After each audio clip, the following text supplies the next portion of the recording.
So what are the first three things that you advise people to do when they get to the United Kingdom? The first thing I would advise them to do is, first of all, now, what are the rookie mistakes that newcomers usually make when they just come in? Maybe financial. I was privileged to have gone to see clients in Durham prisons in those days, and there are quite a lot of Nigerians there. We are both playing for the same football team. If we score, it's for both of us. Because everything wants your attention. As good as Western countries are, nothing is free there. So looking back, if there's anything you could change or anything that you would like to do differently, what could it be? The only regret I have is that the couple today we have our father, is my own personal father, so don't mind me if I say our father. Pastor Dr. Richard Lok is a pastor, is a clergyman in the United Kingdom for over 13 years now, by God's grace, and he's been a wonderful man of God to most of us immigrants in the United Kingdom, especially in Teesside area.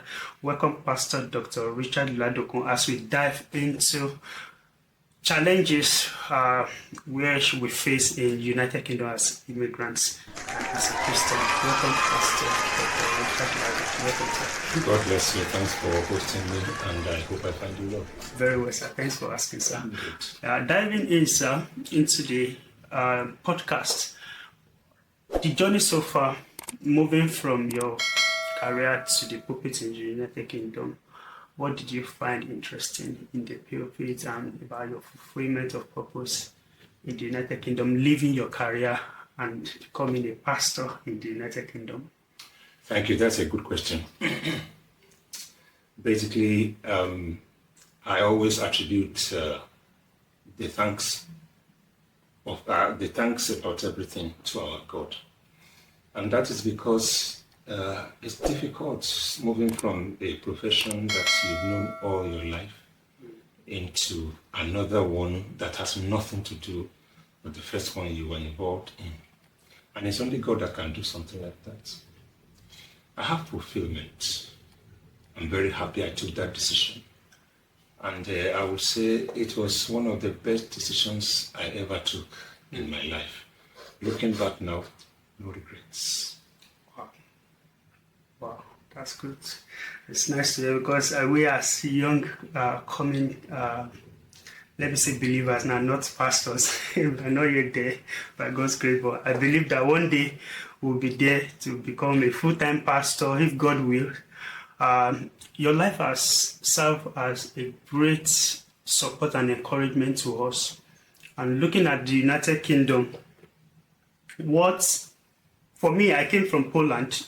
Relocating from Poland wasn't that easy because of family issues, and settling down was not that easy. So what are the first three things that you advise people to do when they get to the United Kingdom? Good question. The first thing I would advise them to do is, first of all, settle in a good church. At least that will not cost anything.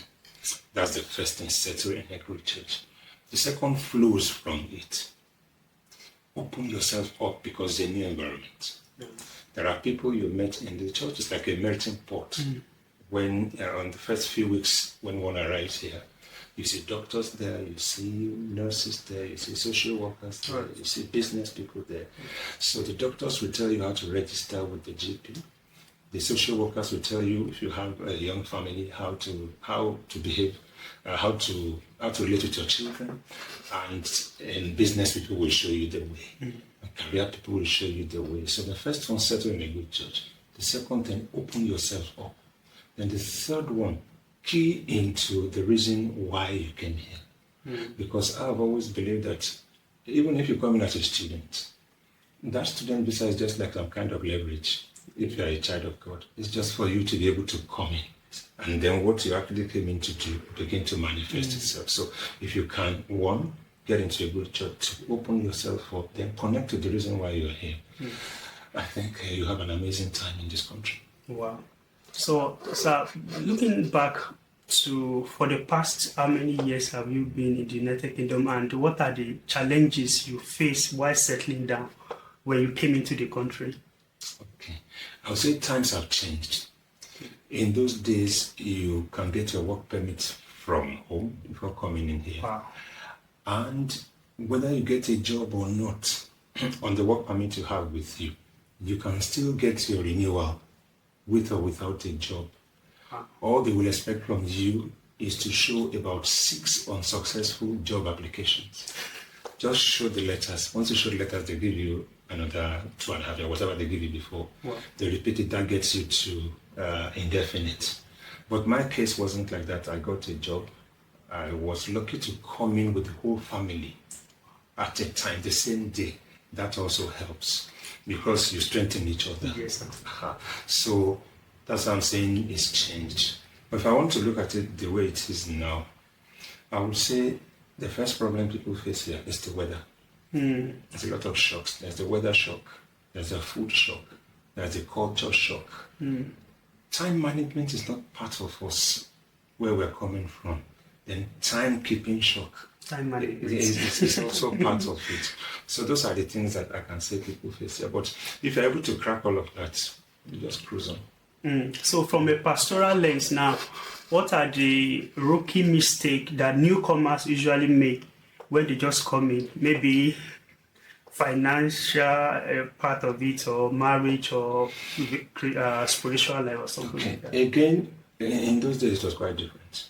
Now people borrow a lot of money to come in, to pay school fees, to buy their ticket. Large families come, about 7 people coming in to settle down at the same time, on the same day. So the problems were quite different. But now what I can say is, when rookies come in, they're very raw. They're very raw. They speak on top of their voice. They speak pidgin. They assume that I'm a Nigerian, we are needed all over the world. There is no place I go, I don't have to have foreknowledge of the place. When we get there, we go and hustle and things like that. Only to get in here and discover that most of the things they do is totally different. I was privileged to have gone to see clients in Durham prisons in those days. And there are quite a lot of Nigerians there. Wow. Even in other prisons here, I think Belmarsh or something in London. So I've not been to Belmarsh prison, but I know there are lots of people who have Nigerian names there. So it's easy to get into trouble if you don't settle, particularly, and I must mention this, it also depends on the family that hosted you when you come in. Whatever they are doing is what you think is the right thing to do. If the biggest person there is a cab driver, that's what you will aspire to be. But if you arrive in the house of people who have been here for a while and they have made their mistakes, and they say, okay, go this way, go this way, go this way, your journey will be shorter. Wow. Wow. So, sir, from settling down now to marriage to parenting in the United Kingdom, how can parents balance the culture shock? You mentioned something about culture shock and the lifestyle the lifestyle we live in Nigeria now, coming to another place entirely is different, totally different. So how can parents balance the children, culture, and lifestyle while coming into the United Kingdom? The word is persistence. You don't stop talking. Don't stop talking to your children. When they get to school, obviously, the school authorities will follow the curriculum that has been set by the government. It's not everyone that you think it applies to your own kids. Thank God for the school authorities, they are doing their best. But when they come back home, you don't stop talking to them.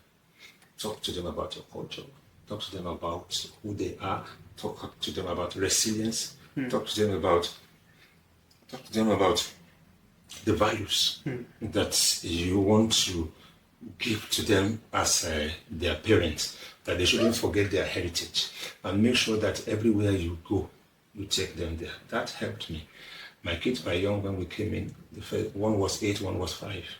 And I made sure that every meeting, pastoral meeting, they're at the back of the car. Every single one.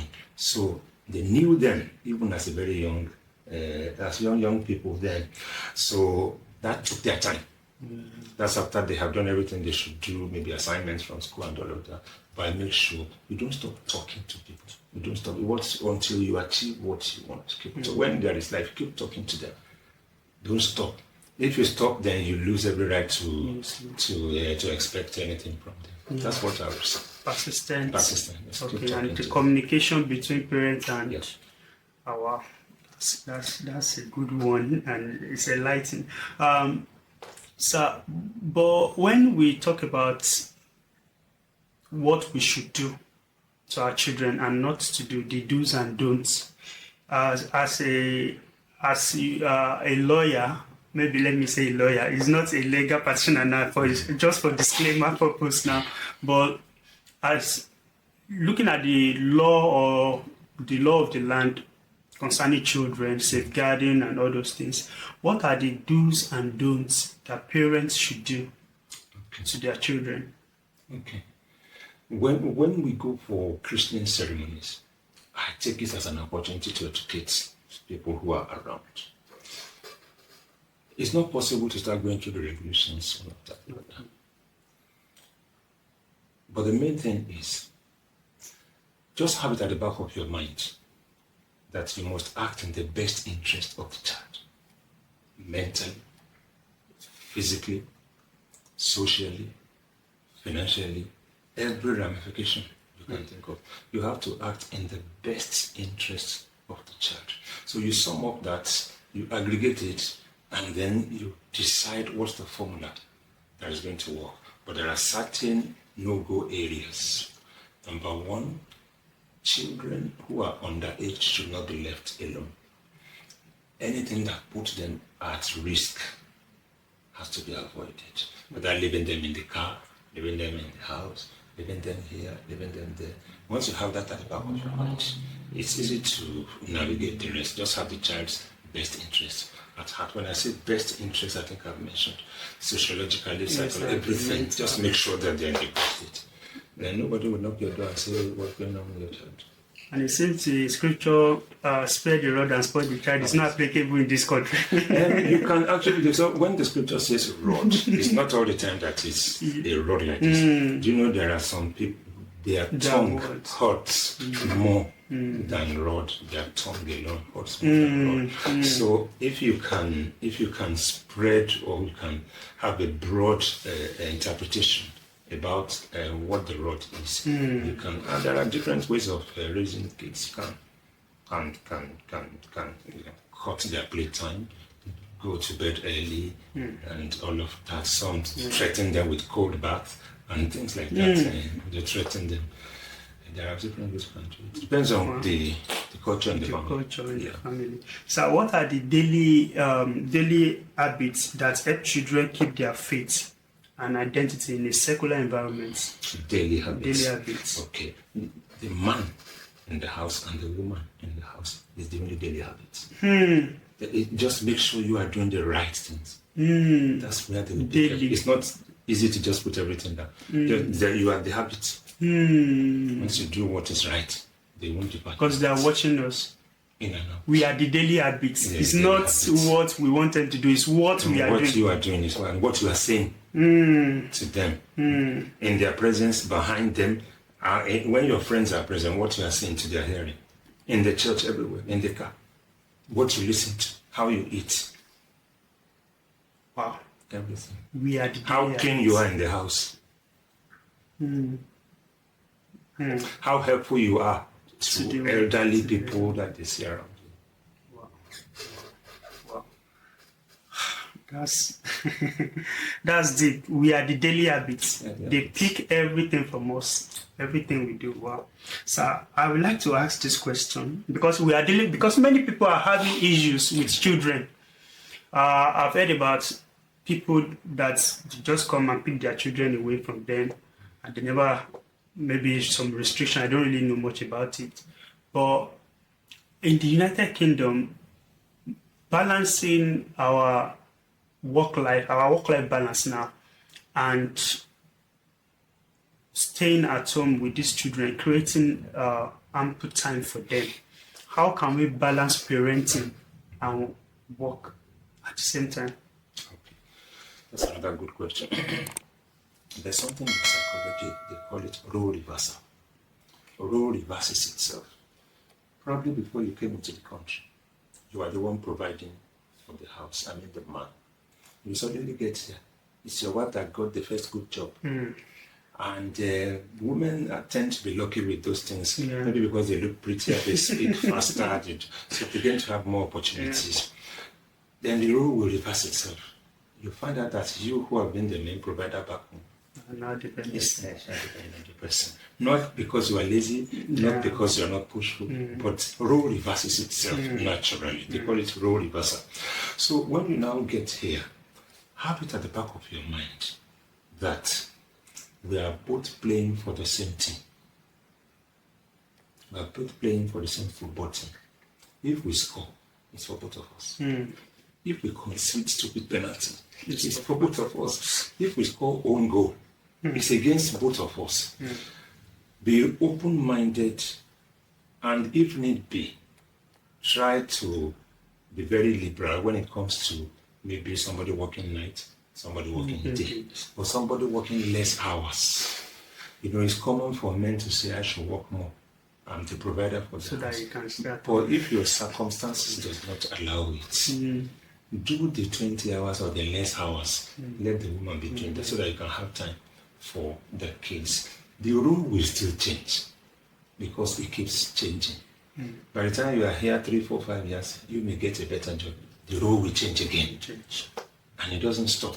So once you have an open mind about that, I don't think there should be any headache in that. Yeah, talking about marriage in the UK, what pressures on marriage feels unique here? Is it cost of living, individualism, culture? I won't say cost of living because that's a national problem, if not international. That's one. The world we live in now, the cost of living is killing the living. Yes, sir. There's no argument. The cost of living is killing the There's living. no argument about that. So I won't pitch my tent with that. Okay. I would just say, in terms of marriage, the main problem that we have here is godlessness. Is godlessness. No matter how difficult, how stormy the situation, it also be through the God factor in it. Peace be still will come in. And there'll be great calm, as the scripture says. You understand me? So when it comes to how you can balance marriage and do this and do that, godliness.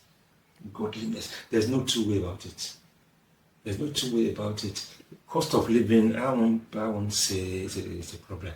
But how to stay connected with God is the challenge, because everything wants your attention. As good as Western countries are, nothing is free there. Nothing is free there. You just have to find money to pay all these things. But if it's a godly family, honestly, if it's Gary you are drinking, if it's granules you are eating, to eat it with you. Thank you very much, sir. So now maybe somebody is watching us and they're having issues in their marriage.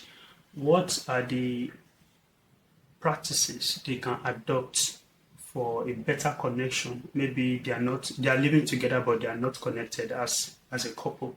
So what maybe one practice they can adopt to build that connection again in their marriage? You said they're husband and wife. Yes, sir. And it's not a marriage of convenience, but marriage of immigration purpose. Yes, It's married based on genuine love. Two things, but one is most important. That's what helped me. I always cast my mind back to the first day that I saw my wife. The first day that I saw her. Then I will fast forward a little bit to the day I decided that this is the person I'm going to marry. If that can be burning brightly in our spirit, that spark will come back. Yes, sir. Because it was a spark that made me say, this is the person I'm going to marry. And then, of course, we throw the God factor in. Wow. When should couples seek outside help? Because some people, they can't they can decide that, okay, this thing we are passing through or we are going through is not really a big deal. Maybe the mindlessness in the family or consistent or persistent conflicts, disagreements. So when should couples seek help, outside help, when this happens? The default should be never, by default. But because the way the world is now, things happen. Yes, sir. And sometimes you never get to know the reason why. I was married to my wife for 24 years. Wow. Not one person settled quarrel for us. Not one. Not even our kids. Not even our kids.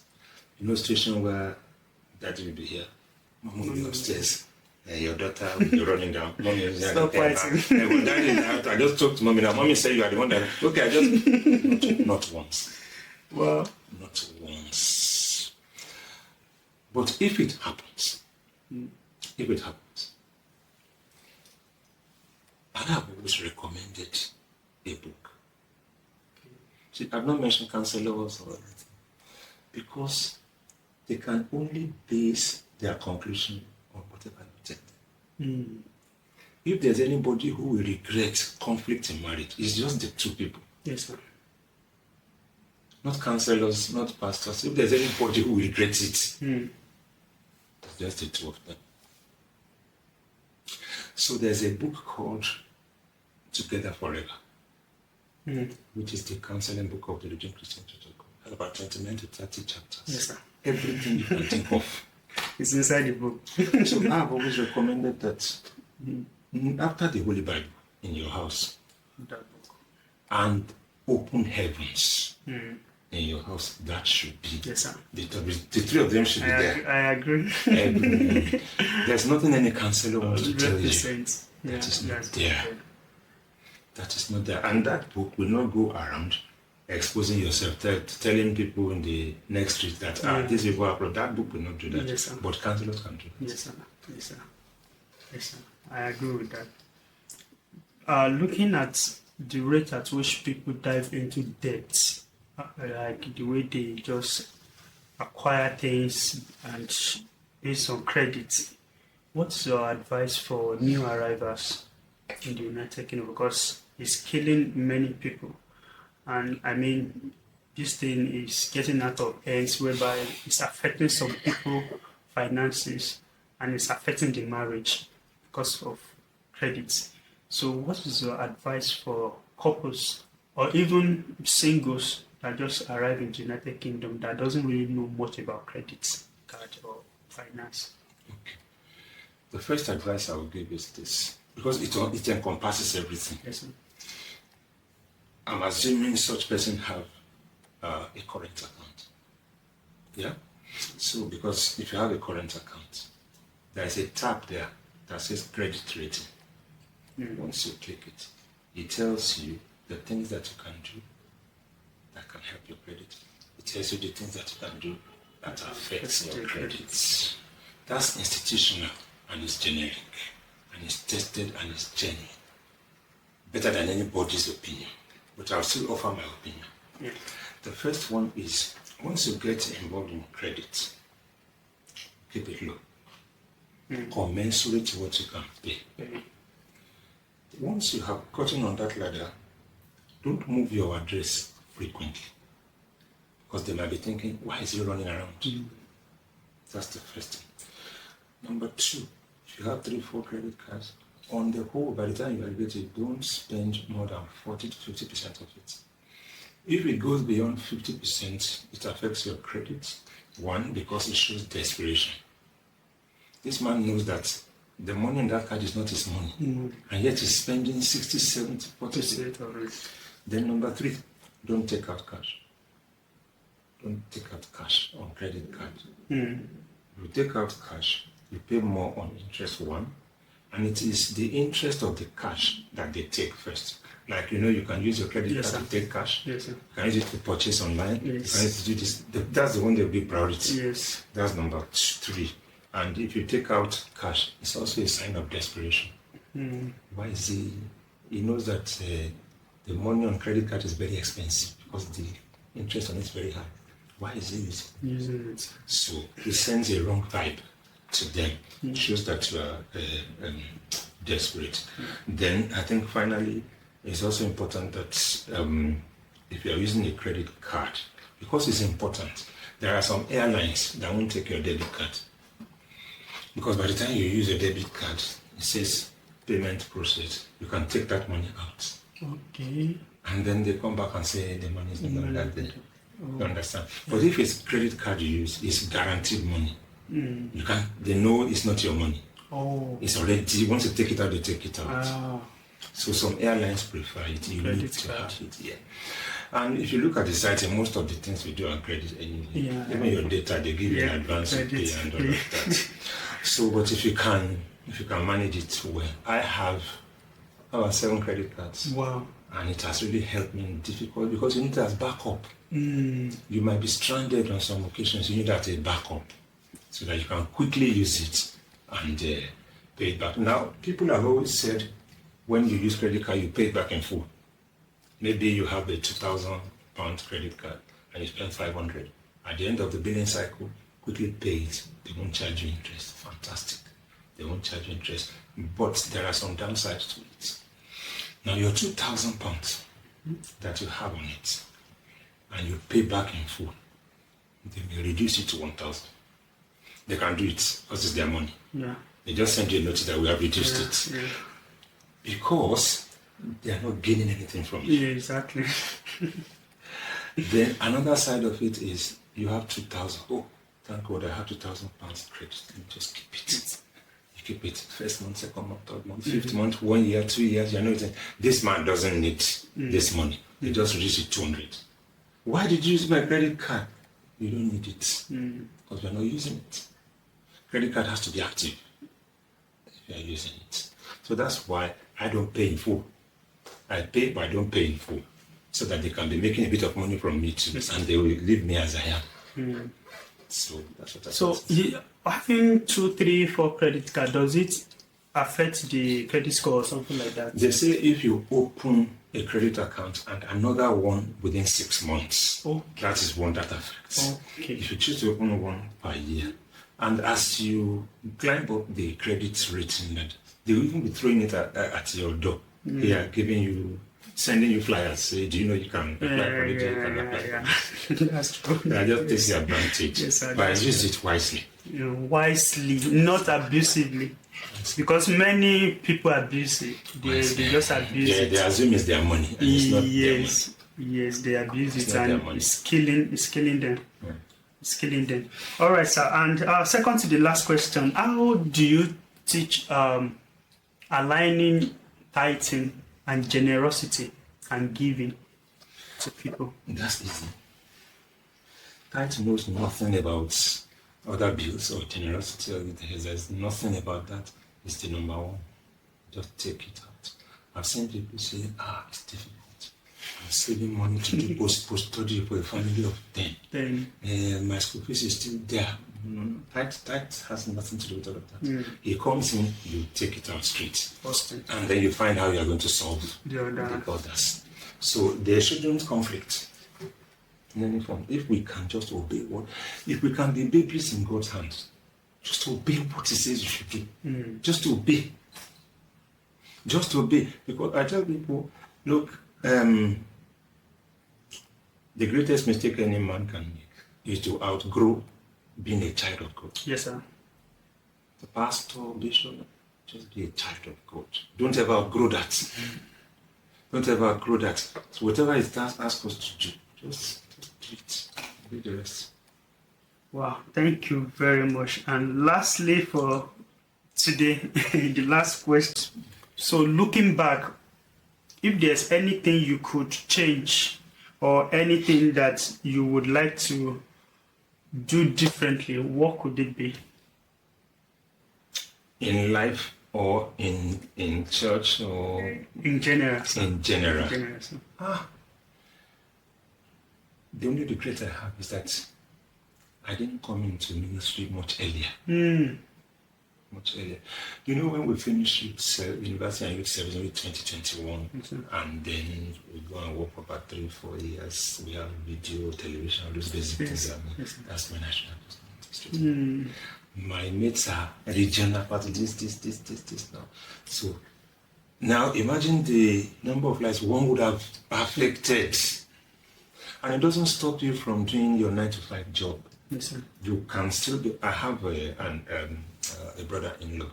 He's venerable in Anglican Communion, and he's a emeritus professor of computer science. Those he taught, as a professor, those he taught, they have become professors. Those ones taught, they have also become professors. Wow. But he, in the evening, I would just see him coming. In those days, I think he was in courtship with my sister then, coming with a very long. He goes to work in the morning in coat, and by the time he's coming in the evening, he's wearing seminary something.